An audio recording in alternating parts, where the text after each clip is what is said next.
Area of parallelogram, find area of parallelogram, parallelogram का area बता दीजिए इफ डायगोनल्स आर, पैरेललोग्राम का area. तो लास्ट टाइम जो वो हम क्रॉस प्रोडक्ट के बारे में बात कर रहे थे कि क्रॉस प्रोडक्ट निकाले कैसे जाता है वो सीख चुके हैं। अब क्रॉस प्रोडक्ट की एप्लीकेशंस क्या क्या हैं उनके बारे में हम बात करेंगे कि क्रॉस प्रोडक्ट जो है वो हमने पढ़ना है और क्रॉस प्रोडक्ट के अंदर क्या पढ़नी है, इसकी एप्लीकेशन पढ़नी है। ठीक है, एप्लीकेशन नंबर 1 के बारे में अगर हम बात करें तो क्रॉस प्रोडक्ट की पहली एप्लीकेशन जो है सर वो क्या होगी। ठीक है, ये अगर मैं बात करता हूं तो हम इसकी हेल्प से to find area of a parallelogram, कि हम जो हैं इसकी हेल्प से to find area of a parallelogram, एक पैरेललोग्राम आपके पास है और उस पैरेललोग्राम का एरिया जो है वो आप फाइंड आउट कर सकते हैं।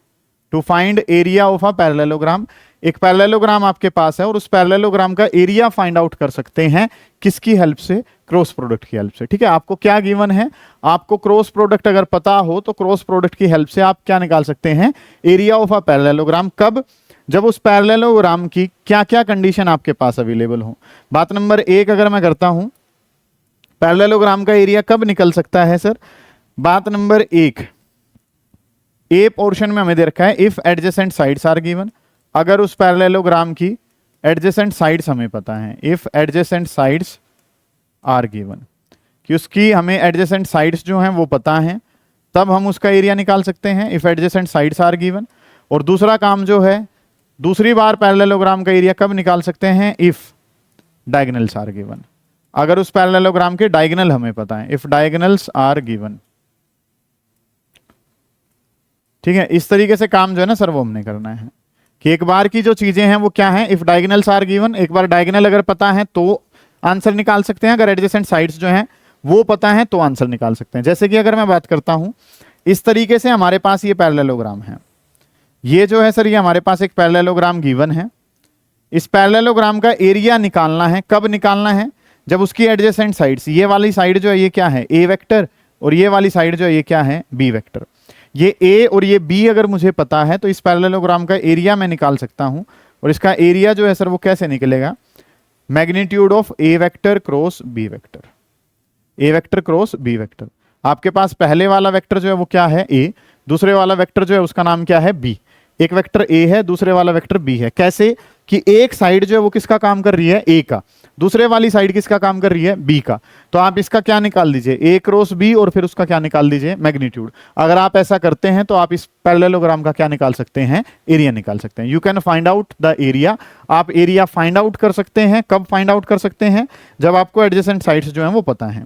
इसी तरीके से यहां पे अगर मैं बात करता हूं तो पैरेललोग्राम के डायगोनल्स मुझे पता है, इस पैरेललोग्राम के डायगोनल्स जो हैं वो मुझे पता है। ऐसे करके आपने जो है वो डायगोनल्स खींच रखे हैं। मान लो एक जो डायगोनल है सर वो मेरे पास क्या है, D1 वेक्टर है, दूसरे वाला जो डायगोनल है सर वो मेरे पास क्या है, D2 वेक्टर। ठीक है, दोनों फिगर्स में अंतर जो क्या पता चल रहा है, यहाँ पे एक साइड कितनी है A, दूसरे वाली साइड कितनी है B। यहाँ पे एक डायगोनल जो है सर उसका नाम क्या है, D1, और ये क्या है, D2। वहां पे क्या गिवन था आपको, साइड्स गिवन थे।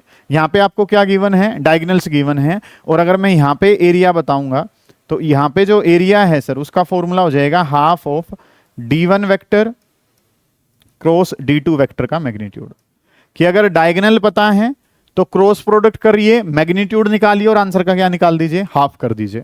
और अगर आपको साइड ही पता है, एक वेक्टर ए है दूसरा वाला वेक्टर बी है, तो सिंपल क्या कर दीजिए, मैग्नीट्यूड निकाल लीजिए। दोनों बातों में ये अंतर आपको पता है। इस काम को एक बार उतारें फिर आगे बढ़ रहे होंगे। ठीक है, करें इसको जल्दी, शाबाश, एक बार तो देख लीजिए एक बार। तो इन दोनों के बेसिस पे एक क्वेश्चन अगर लिखें तो लिखें पहला question, find area of a parallelogram. लिखें find area of a parallelogram, इसके बेसिस पे लिख रहे हैं पहले, find area of a parallelogram, find area of a parallelogram whose adjacent sides, area of a parallelogram whose adjacent sides, you have to find out area of parallelogram. आपने area of parallelogram जो है वो बताना है, whose adjacent sides, whose adjacent sides are, जिसकी adjacent sides जो हैं वो क्या दे रखे हैं सर, कि एक ए वेक्टर है और दूसरे वाला जो है वो क्या है, बी वेक्टर है। ए वेक्टर जो है सर वो मान लो दे दिया 4i - 3j + 4k, ये हमारे पास जो है वो क्या है, ए वेक्टर है। बी वाले वेक्टर को लिखूं तो क्या लिखा, 2i प्लस 3j और माइनस कितना लिख लिया, 2k कैप। ये दो वेक्टर जो है वो हमें दे रखे हैं। इन दोनों वेक्टर के तहत आपने पैरेललोग्राम का एरिया जो है सर वो बताना है कि एरिया ऑफ पैरेललोग्राम जो है सर वो क्या कुछ होगा, ये आपका सवाल है। ठीक है, कि इस तरीके से चीजें जो है वो हमें गिवन है, कैसे काम कर रहे होंगे सर। एडजेसेंट साइड्स जो है वो हमें गिवन है, जो हमने क्या देखा कि ये ए वेक्टर है और ये वाला क्या है, बी वेक्टर। तो हमें क्या करना है, we have to find out A cross B. हमें पहले क्या बताना है, ए क्रॉस बी। जो आंसर आएगा उसका क्या ले लेंगे, मैग्नीट्यूड ले लेंगे। तो काम जो है सर वो कैसे कर रहे होंगे, सुने ध्यान से। इस तरीके से डाटा है जिसमें आपको क्या करना है, पहले ए क्रॉस बी करके निकालना है। ए क्रॉस बी अगर मैं निकालता हूं तो ए क्रॉस बी जो है सर वो कैसे करना है, आप क्या लिखोगे, आई, फिर क्या लिखोगे, जे, और फिर क्या लिख रहे होगे, के। आई जे के जो है सर वो लिख लिया।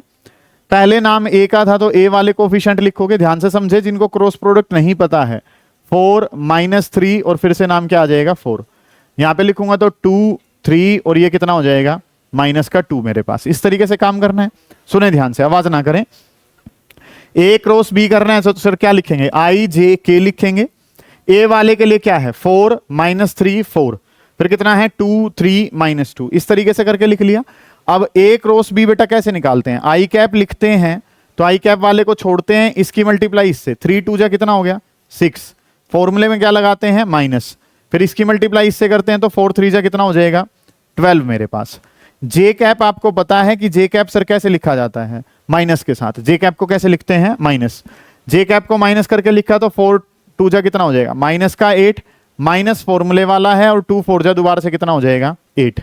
के कैप के बारे में अगर मैं बात करता हूं तो के कैप वाली चीजें क्या होंगी, 4 3 जा कितना हो जाएगा सर 12, माइनस फॉर्मूले में लगेगा, और 3 2 जा कितना हो जाएगा 6 हमारे पास। इस तरीके से काम जो है ना सर वो हमने करना है। ठीक है, कोई गलती करी है इसमें, समझ आ रही है? आपको क्या करना है, शांत होकर पहले समझे उसके बाद उतारेंगे बेटा, पहले करें काम पे ध्यान दे। आई कैप वाला जो है वो छोड़ देना है। 3 2 जा कितना हो जाएगा 6, माइनस लगाया, 3 4 जा कितना हो गया 12। जे कैप की बात करूंगा तो ये कितना हो गया -8, और ये फिर क्या हो गया -8। के कैप वाले को लिखेंगे तो 12 और प्लस में कितना हो जाएगा 6। इस तरीके से काम करना है। 6 में से 12 को माइनस करूंगा तो माइनस का कितना हो जाएगा 6 आई कैप हो जाएगा। ये 16 जो है वो क्या हो जाएगा, प्लस का 16 जे कैप, और 12 और 6 कितना हो जाएगा 18, 18 ऑफ क्या हो जाएगा के कैप। ये काम जो है ना सर वो हमने कर लिया। ये जो आंसर आया है, ये आंसर आया है ए क्रॉस बी का। समझ आइए यहां तक की बातें, आपको कोई दिक्कत है यहां तक के काम में? यही आंसर आ रहा है सभी का। फिर आपने एरिया अगर बताना है तो एरिया के लिए क्या करना है बेटा, आपने इसका मैग्नीट्यूड बताना है। आवाज ना करें, ध्यान से समझे चीजों को, कि आपने क्या करना है, एरिया बताना है। एरिया कैसे निकाला जाएगा सर, ए क्रॉस बी का मैग्नीट्यूड बताना है। इसका मैग्नीट्यूड बताया जाएगा तो कैसे निकलेगा सर, आई के कोफिशिएंट का स्क्वायर, तो माइनस के 6 का स्क्वायर हो जाएगा। जे के कोफिशिएंट का स्क्वायर करूंगा तो क्या हो जाएगा 16 का स्क्वायर। के कोफिशिएंट का स्क्वायर करूंगा तो कितना हो जाएगा 18 का स्क्वायर। इस तरीके से काम जो है ना वो हमने कर लिया। माइनस के 6 का स्क्वायर, 16 का स्क्वायर, और फिर क्या हो गया 18 का स्क्वायर। ऐसे करके काम कर रहे हैं। ये इसका मैग्नीट्यूड आ जाएगा। तो अंडर रूट ऑफ अगर मैं बात करता हूं तो 6 का स्क्वायर कितना हो गया 36, 16 का स्क्वायर कितना होता है 256, और अगर हम बात करें 18 की तो 18 का स्क्वायर कितना हो गया 324। इस तरीके से काम कर रहे हैं। इनको अगर ऐड कर देते हैं सारी चीजों को, √516, और क्योंकि एरिया है तो एरिया किस में चलेगा, एरिया चलेगा स्क्वायर यूनिट्स में। एरिया है तो सर एरिया किस में होता है, स्क्वायर यूनिट्स में होता है। दोबारा देख लीजिए, ध्यान से समझ लीजिए, क्या 616, ये जो आंसर है सर ये कितना है 616 के बराबर है। चेक कर लेंगे इसको तो, ठीक है। ये काम जो है ना वो आपने करना है। दोबारा देखो, ध्यान से समझो कि आपके पास area of parallelogram you have to find out. आपने पैरेललोग्राम का एरिया जो है सर वो निकालना है कि एरिया ऑफ पैरेललोग्राम क्या होगा अगर एडजेसेंट साइड्स जो है वो ये गिवन है। तो एडजेसेंट साइड्स अगर पता है, सबसे पहले एरिया अगर निकाला जाएगा तो किसका इस्तेमाल होगा, क्रॉस प्रोडक्ट का। क्रॉस प्रोडक्ट निकाल ली, एरिया बताना है तो इसका क्या लेना है, मैग्नीट्यूड लेना है। आई के कोफिशिएंट का स्क्वायर, जे के कोफिशिएंट का स्क्वायर, के कोफिशिएंट का स्क्वायर, ऐसे करके आप क्या निकाल सकते हैं, एरिया। समझ आइए बेटा बात क्या बताइए, ठीक है। इस काम को कर लेंगे फिर आगे बढ़ेंगे। उतारें जल्दी शाबाश, फिर आगे चलेंगे, निपटाएं। ये वाला क्वेश्चन कर लिया, एक टाइप कर चुके हैं जब एडजेसेंट साइड्स आपको पता है। ये वाला टाइप करेंगे जब आपको क्या दे रखे हैं, डायगोनल्स गिवन है, तब कैसे करेंगे, सुने ध्यान से। लिखें क्वेश्चन, लिखें फाइंड एरिया ऑफ पैरेललोग्राम, आपने क्या फाइंड आउट करना है, पैरेललोग्राम का एरिया बताना है। फाइंड एरिया ऑफ पैरेललोग्राम, आपने जो बताना है एरिया ऑफ पैरेललोग्राम बताना है। Find area of parallelogram, find area of parallelogram, parallelogram का एरिया बता दीजिए। If diagonals are,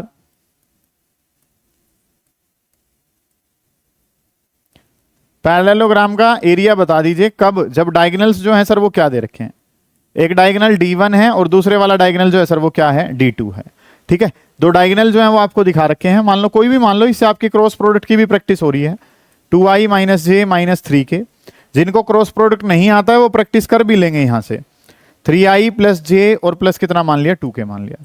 this is how we have taken two vectors, ठीक है, which are given to you as diagonals of the parallelogram. आपको ये parallelogram के diagonal दिखा रखे हैं। एक डायगोनल क्या है, D1, दूसरे वाला डायगोनल क्या है, D2।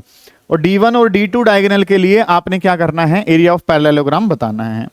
अब अगर डायगोनल्स गिवन हो तो क्या किया जाता है सर, क्या करते हैं, D1 क्रॉस D2 निकालते हैं, मैग्नीट्यूड निकालते हैं, बस आंसर के आगे क्या लगा देते हैं, हाफ, जब डायगोनल जो है ना वो गिवन है।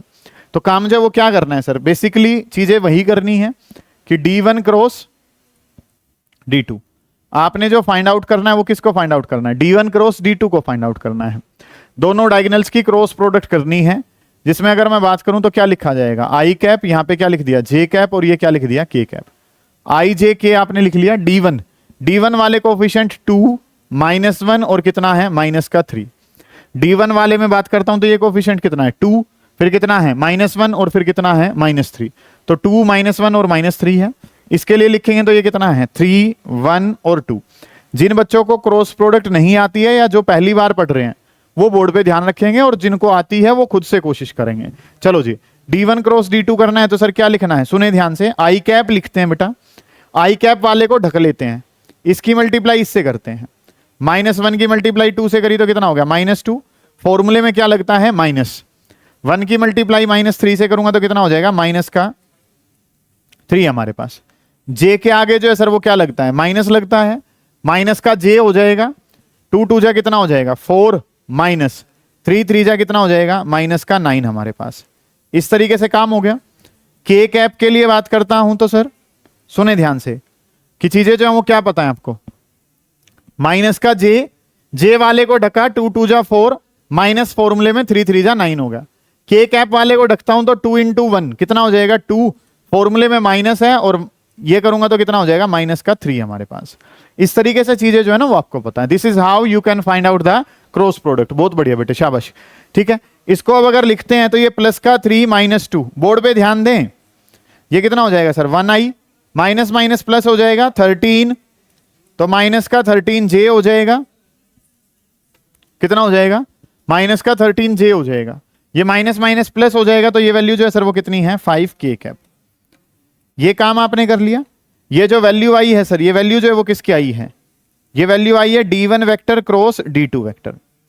ये जो वैल्यू है सर ये किसकी है, D1 क्रॉस D2 की। अब क्या करना होता है आपने, इसका मैग्नीट्यूड समझे ध्यान से कि D1 क्रॉस D2 जो है वो हमने बताना है। और D1 क्रॉस D2 के बारे में अगर मैं बात करूं तो चीजें क्या हैं, आई के कोफिशिएंट का स्क्वायर, आवाज ना करें बेटा, जे के कोफिशिएंट का स्क्वायर, और प्लस में क्या हो जाएगा, के कोफिशिएंट का स्क्वायर। इस तरीके से काम जो है ना वो हमने करना होता है। ठीक है, कि मैग्नीट्यूड अगर बताना है, मॉड्यूलस अगर बताना है तो वो कैसे बताया जाता है, आई के कोफिशिएंट का स्क्वायर, जे के कोफिशिएंट का स्क्वायर, के कोफिशिएंट का स्क्वायर। इस वैल्यू को अगर हम लिखते हैं तो ये आंसर जो है वो क्या बन जाएगा सर, 1 का स्क्वायर 1, 13 का स्क्वायर करूंगा 169, और 5 का स्क्वायर करूंगा कितना, 25। ये जो वैल्यू है वो कितनी बन जाएगी, 195। और क्योंकि आपको डायगोनल्स गिवन है, क्या गिवन है आपको, डायगोनल। अगर आपको डायगोनल गिवन है तो एरिया कैसे निकालते हैं, एरिया जो है सर वो इसका क्या कर लेते हैं, हाफ कर लेते हैं। हाफ ऑफ क्या हो जाएगा, D1 क्रॉस D2। ठीक है, कि आपने जो काम करना है वो क्या करना है, एरिया। अगर डायगोनल का केस है तो half of D1 cross D2, और इसका हाफ करना है, वैल्यूज जो है वो आपको क्या दे रखी है, √of 195। और ये जो आंसर है सर ये किस में आ जाएगा, स्क्वायर यूनिट्स में। ये जो आंसर है सर वो किस में आ जाएगा, स्क्वायर यूनिट्स में। इस तरीके से काम जो है ना वो आपने करके देना है। पहले आपको d1 क्रॉस d2 निकालना है, उसका मैग्नीट्यूड निकालना है, और जो आंसर आएगा उसमें क्या कर लेंगे, हाफ। हाफ कब करा जाता है, जब डायगोनल पता हूं, और एज इट इज कब लिख लिया जाता है, जब आपको क्या दे रखी हो, साइड्स दे रखी हो। इस तरीके से काम जो है ना वो आपने करना है। उतार लो इसको, फिर आगे चलेंगे, करें जल्दी, शाबाश।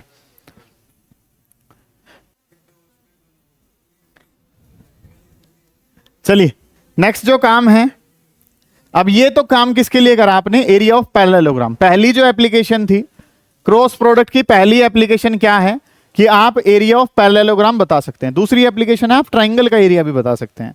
ट्राइंगल का एरिया कैसे बताएंगे, यहां पे देखो, मान लो ये पैरेललोग्राम है और इसको इस तरीके से मैं दो हिस्सों में बांट दूं, तो ऊपर एक ट्राइंगल है और नीचे भी क्या है, एक ट्राइंगल। तो अगर एडजेसेंट साइड्स पता है तो ट्राइंगल के लिए एरिया को क्या कर देंगे, हाफ कर देंगे। तो एप्लीकेशन नंबर 2 पे अगर आप चलते हैं, यहां पे काम जो है वो आपने क्या करना है, सुने ध्यान से, कि पोर्शन जो है सर वो हमारे पास क्या है, एप्लीकेशन नंबर 2। और इस एप्लीकेशन नंबर 2 में अगर बात करते हैं, गौर करें बेटा ध्यान से, एप्लीकेशन नंबर 2 जो है वो सर हमें क्या कह रही है, to find area of triangle. हम क्या कर सकते हैं, to find area of triangle, कि आप जो है वो क्या कर सकते हैं सर, यहां पे ट्राइंगल का एरिया जो है वो फाइंड आउट कर सकते हैं। To find area of triangle, आप ट्राइंगल का एरिया जो है सर वो फाइंड आउट कर सकते हैं। कौन सी ट्राइंगल का एरिया फाइंड आउट कर सकते हैं, जिसकी एडजेसेंट साइड्स आपको बताएं, कि ये जो है सर ये वाली साइड कितनी है, ए, ये वाली साइड क्या है, बी। ठीक है, दो एडजेसेंट साइड्स जो है वो आपको पता है। तो इस ट्राइंगल का एरिया अगर बताएंगे तो सर पैरेललोग्राम के लिए पूरा लिख रहे थे, तो एरिया ऑफ ट्राइंगल लिखेंगे तो इसका क्या लिख देंगे, हाफ लिख देंगे। ए क्रॉस बी, इसका मैग्नीट्यूड और उसके आगे क्या लगा देंगे, हाफ लगा देंगे। तो एरिया ऑफ ट्राइंगल चाहिए, तो एरिया ऑफ ट्राइंगल क्या हो जाएगा, half of A cross B. ये क्या है, ए, ये क्या है, बी। तो आपने क्या कर लिया, ए क्रॉस बी और उसका मैग्नीट्यूड, ये तो पैरेललोग्राम का था, उसका क्या कर दिया, हाफ कर दिया। कब, जब उसकी एडजेसेंट साइड्स जो है वो गिवन है। ये देखो यहाँ पे, ये क्या है, ए, ये क्या है, बी। ए और बी का टोटल एरिया आ रहा था, उसके लिए ट्राइंगल चाहिए, तो ट्राइंगल के लिए क्या कर देते हैं, हाफ कर देते हैं। इसके बेसिस पे भी क्वेश्चन कर पाओगे, कोई बात ही नहीं है सर, कि आपने जो है वो क्या करना है कि ए क्रॉस बी का मैग्नीट्यूड और उसका क्या ले लेना है, हाफ। कोई बात होगी नहीं इसके बेसिस पे भी। अब जो मेन बातें हैं उनके बारे में अगर हम चर्चा करें, तो ए क्रॉस बी जो है सर, सुनेंगे ध्यान से, कि ए क्रॉस बी जो है इसका फॉर्मूला होता है सर, और ए क्रॉस बी का फॉर्मूला है ए का मैग्नीट्यूड, बी का magnitude, sine of theta between them. जैसे डॉट प्रोडक्ट में क्या वर्ड लगता था, कोस थीटा, ऐसे ही क्रॉस प्रोडक्ट अगर है तो वर्ड क्या लगता है, साइन थीटा। ठीक है, ए क्रॉस बी बताना है तो ए क्रॉस बी का फॉर्मूला है ए का मैग्नीट्यूड, बी का मैग्नीट्यूड, साइन थीटा, और इनटू में लिखा जाता है एन कैप। इनटू में क्या लिखा जाता है, एन कैप। क्यों, क्योंकि आपको क्या पता है कि जो क्रॉस प्रोडक्ट का आंसर है वो कैसी क्वांटिटी आएगा, वेक्टर, और वेक्टर क्वांटिटी है तो उसकी डायरेक्शन दी जाएगी, और उसकी डायरेक्शन दी जाएगी यूनिट वेक्टर से। यूनिट वेक्टर शोइंग डायरेक्शन, इसका जो फॉर्मूला है सर वो क्या लिखा जाएगा, ए का मैग्नीट्यूड, बी का मैग्नीट्यूड, साइन थीटा, और इनटू में कितना है, एन कैप। क्या मतलब है इस बात का, सुनेंगे। यूनिट वेक्टर शोइंग डायरेक्शन, एक यूनिट वेक्टर होगा जो क्या शो करेगा, डायरेक्शन को शो करेगा। जो बच्चे अभी लेट ज्वाइन करे हैं उनके लिए एक बार थोड़ा सा काम अगर मैं बताऊं, तो काम जो सर वो हमें क्या पता है, इस तरीके से हमारे पास एक्स एक्सिस है, ये हमारे पास क्या है, वाई एक्सिस है, और ये जो वर्ड है ये क्या है, जेड एक्सिस। बड़ा बेसिक सा और बड़ा शानदार काम है, ध्यान से समझेंगे। ये एक्स एक्सिस है सर, ये क्या है, वाई एक्सिस है, और ये जो नाम है सर ये क्या है, जेड एक्सिस। एक क्या है एक्स, एक क्या नाम है वाई, और एक का नाम क्या है, जेड। ठीक है, एक्स की अगर डायरेक्शन दिखानी हो तो बेटा मैंने आपको क्या बताया था, एक्स की डायरेक्शन को किससे लिखा जाता है, आई कैप से। एक्स ना लिख के हम क्या लिख देते हैं, आई कैप। वाई की डायरेक्शन जो है सर वो किससे दी जाती है, जे कैप से, और जेड की जो डायरेक्शन है सर वो किससे दी जाती है, के कैप से। मानते हो आप इतने काम को, कोई दिक्कत है इतने काम में, नहीं है जी सर। अगली जो बात है वो हमें क्या पता है कि सर आई कैप, ये जो काम करवा रहा हूं बड़ा इंपॉर्टेंट है, मतलब बेसिक समझाने के लिए इंपॉर्टेंट है। ठीक है, पेपर में जो आना है वो मैं बता चुका हूं, अब मेन जो बातें हैं ये आपको समझ में आनी चाहिए कि आई कैप, जे कैप एंड के कैप। एक क्या नाम है, आई कैप, दूसरा नाम क्या है, जे कैप, और तीसरा नाम क्या है, के कैप, आर यूनिट वेक्टर्स। ये क्या है सर, आई जे के जो है सर वो हमारे पास क्या होते हैं, यूनिट वेक्टर्स हैं।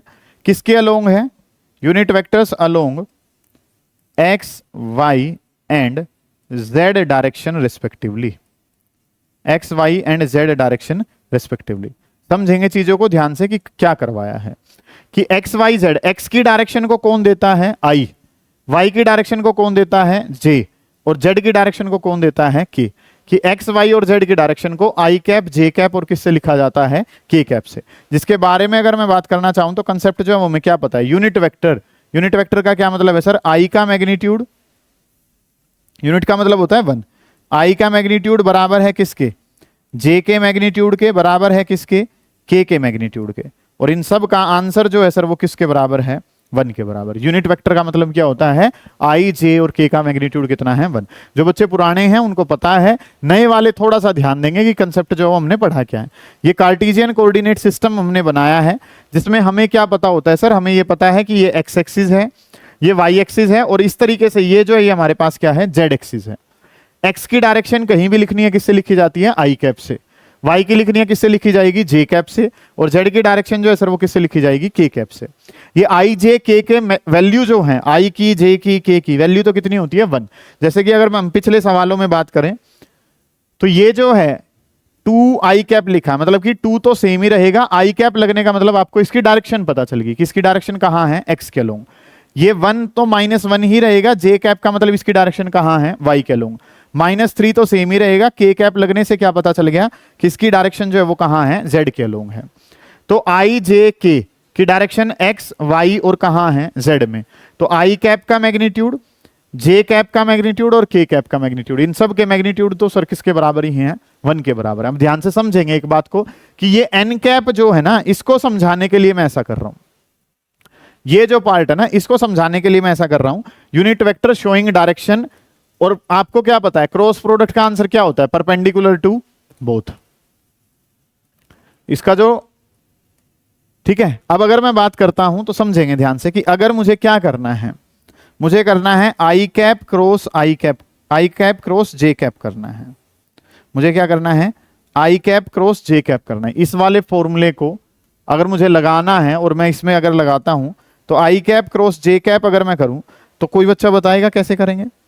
फॉर्मूला जो है सर वो हमें क्या पता है, ए का मैग्नीट्यूड। पहले वाले का मैग्नीट्यूड तो क्या लिख लिया, आई का मैग्नीट्यूड। फिर क्या लिखना है, दूसरे वाले का मैग्नीट्यूड लिखा तो क्या हो गया, जे का मैग्नीट्यूड। आई और जे में एंगल बताओ कितना है, आई और जे में जो एंगल है सर वो कितने के बराबर है, 90 के बराबर। तो यहां पे क्या लिख लिया, साइन ऑफ 90, और इनटू में कितना हो गया, एन कैप। समझ आइए ये बात जो ये ऊपर बताया है, और सारी चीजें छोड़ दो, आपको ए क्रॉस बी बताया है। ए क्रॉस बी का फॉर्मूला क्या है, ए का मैग्नीट्यूड, बी का मैग्नीट्यूड, साइन ऑफ थीटा, और इनटू में कितना है, एन कैप हमारे पास है। तो अगर मुझे आई क्रॉस जे बताना है तो ये जो काम कर रहा है सर वो किसका कर रहा है, ए का। ये किसका काम कर रहा है, बी का। तो पहले का मैग्नीट्यूड, दूसरे का मैग्नीट्यूड, साइन ऑफ एंगल। आई और जे में एंगल कितना है बेटे, 90 है। इनटू में कितना हो गया, एन कैप। आई का मैग्नीट्यूड बता रखा है सर किसके बराबर है, 1। जे का मैग्नीट्यूड कितना है, 1। साइन 90 भी कितना होता है, 1, और इनटू में कितना हो गया, एन कैप। अब ये एन कैप क्या है सर, एन कैप वो है जो दोनों पे कैसा है, परपेंडिकुलर। एक क्या था, एक्स, दूसरे वाला क्या है, वाई। एक्स और वाई पे परपेंडिकुलर क्या होता है, जेड। और जेड की डायरेक्शन को किससे लिखा जाता है, के कैप से। तो ये तो सारे 1 ही हो गए, और एन कैप की जगह आंसर जो है वो क्या आ जाएगा, के कैप। कि आई क्रॉस जे, आई क्रॉस जे किसके बराबर होगा, के बराबर होगा। अब इस बात को थोड़ा सा जो है, ये तो मैंने समझाया उन बच्चों के लिए जो डिटेल में चीजें चाहते हैं, जिन्हें शॉर्टकट चाहिए उनके लिए प्रोग्राम क्या रहेगा, एक सर्कल खींच लो, यहां पे क्या लिख लो, आई कैप। ठीक है, इस तरीके से जो नाम है यहां पे रख लेते हैं क्या, एक जगह जो है वो आपने यहाँ पे क्या लिख लिया, आई कैप लिख लिया, यहाँ पे क्या लिख लिया, जे कैप लिख लिया, और इस तरफ जो नाम लिख लिया वो क्या नाम लिख लिया, के कैप लिख लिया। एक तरफ आई जे और फिर नाम क्या रख दिया, के। ठीक है, क्लॉकवाइज डायरेक्शन में चलो, आई से जे की तरफ, जे से कहां जा रहे हो, के की तरफ, और के से कहां जाओ, आई की तरफ। ऐसे करके चलना है आपने। ठीक है, तो अगर उसने क्या पूछा है, आपसे पूछा है आई क्रॉस जे, या आपसे क्या पूछा गया है, के क्रॉस आई, या क्या पूछा गया है, जे क्रॉस के पूछा है, ऐसे करके समझेंगे ध्यान से। ये भी पूछ लिया जाता है, आई क्रॉस जे करना है, आई से कहां जाना है, जे। तो आई और जे तो जा चुके, बच क्या गया, के। तो आई जे जो है, आई जे की जो मल्टीप्लाई है, आई क्रॉस जे किसके बराबर होगा, के। ठीक है, ऐसे के क्रॉस आई, के से कहां जाना है, आई, तो क्या बच गया, जी। तो क्या आंसर आ जाएगा, जी आ जाएगा। ऐसे ही मुझे क्या करना है, जे से के जाना है, तो आंसर जो बचा हुआ है वो क्या बचा हुआ है, आई। फिर सर ये सर्कल का क्या रोल था, ये तो हम आसानी से ऐसे ही ना बता देते, आई जे में के की कमी है, के आई में किसकी कमी है, जे की, और जे के में किसकी कमी है, आई की। अब ये आपने सर्कल बना के बताया क्या है, वो दिखाया बेटा डायरेक्शन को, कि ये क्लॉकवाइज डायरेक्शन है। आप आई से कहां जा रहे हैं, जे में, तो आंसर क्या आएगा, के, जे से कहां जा रहे हो, के, पहले से कहां जा रहे हैं, दूसरे की तरफ, तो क्या आया, आई, और अगर मैं के से आई गया तो क्या बचा, जे। अगर मैं इनको उल्टा करके लिखता हूं, मैं कैसे लिखता हूं, जे क्रॉस आई लिखता हूं, या अगला जो काम है मैं क्या लिखता हूं, के क्रॉस आई, या फिर मैं क्या लिख लेता हूं, के आई क्रॉस के लिख लेते हैं, आई क्रॉस क्या लिखना है, के, या अगली अगर मैं बात करूं तो अगले वाला मुझे क्या लिखना है, के क्रॉस जे लिखना है।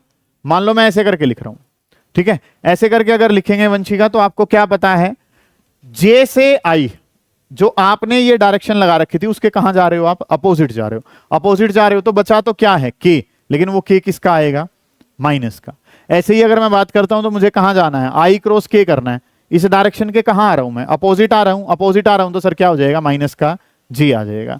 के और जे करता हूं तो भी मैं डायरेक्शन के अपोजिट आ रहा हूं तो आंसर क्या आ जाएगा, माइनस का आई।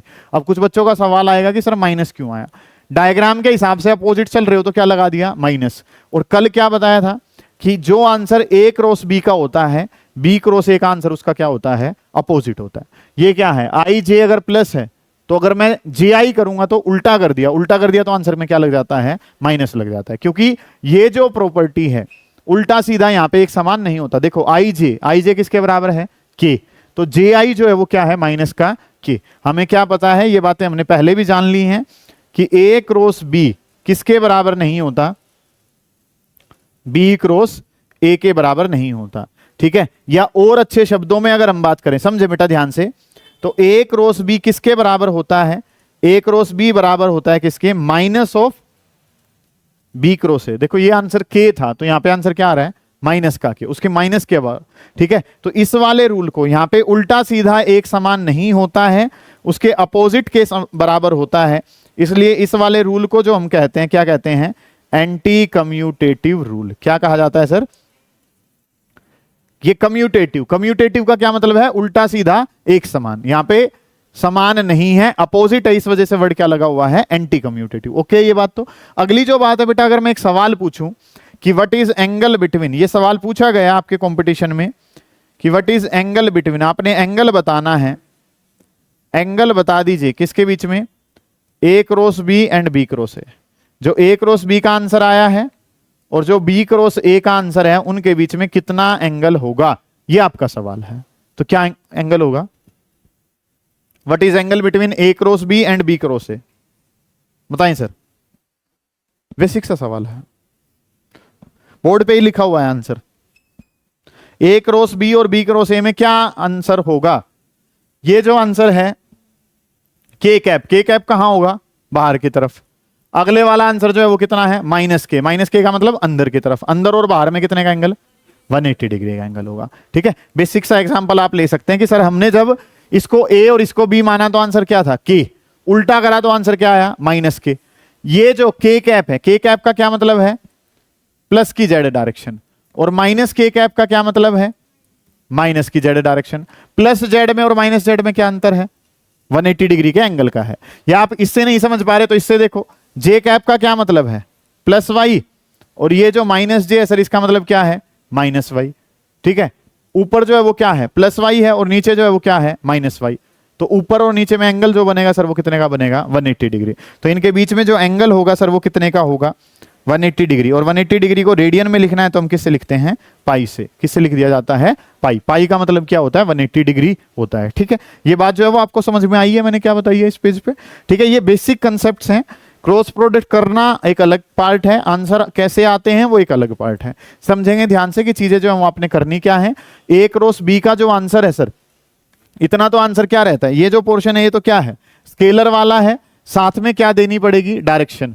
और ये डायरेक्शन कैसी होती है, ये हम कल जान चुके हैं कि क्रॉस प्रोडक्ट का आंसर दोनों पे कैसा होता है, परपेंडिकुलर। और ये आपने देख भी लिया, आई और जे दोनों पे परपेंडिकुलर कौन है, के परपेंडिकुलर होता है, ठीक है। तो ये एन कैप जो है, एन कैप क्यों लगाया गया है, मतलब समझ में आ रहा है, डायरेक्शन देने के लिए। क्योंकि ए क्रॉस बी का आंसर क्या आएगा, वेक्टर, और वेक्टर की क्या दी जाएगी, डायरेक्शन। और डायरेक्शन कैसी होगी, दोनों पे कैसी होगी, परपेंडिकुलर होगी। दोनों वेक्टर पे कैसी रहेगी, परपेंडिकुलर, ठीक है। तो डायरेक्शन दोनों पे परपेंडिकुलर रहेगी। उसके लिए मैंने बताया आई जे के जो है वो हमारे क्या हैं, यूनिट वेक्टर्स हैं। और उनके लिए अगर प्रोडक्ट करके दिखानी पड़ जाए तो आपको आई क्रॉस जे बताना है, तो फॉर्मूला क्या होगा, पहले का मैग्नीट्यूड दूसरे का मैग्नीट्यूड, दोनों के बीच में एंगल और एन कैप। आई और जे दोनों पे परपेंडिकुलर क्या होता है, के कैप परपेंडिकुलर होता है। ठीक है, फिर जो है इस सर्कल से हमने इसको जानने की कोशिश करी कि क्लॉकवाइज अगर आप चलते हैं तो जो बच गया वो आंसर आएगा, आप एंटी क्लॉकवाइज जाओगे तो आंसर के आगे क्या लगाना पड़ेगा, माइनस लगाना पड़ेगा। ये सारी बातें आपको समझ में आई, आप उतारिए फिर आगे बढ़ेंगे, करें जल्दी, शाबाश। कोई बच्चा ऐसा है जिसको चीजें नहीं समझ आ रही है वो पूछेगा।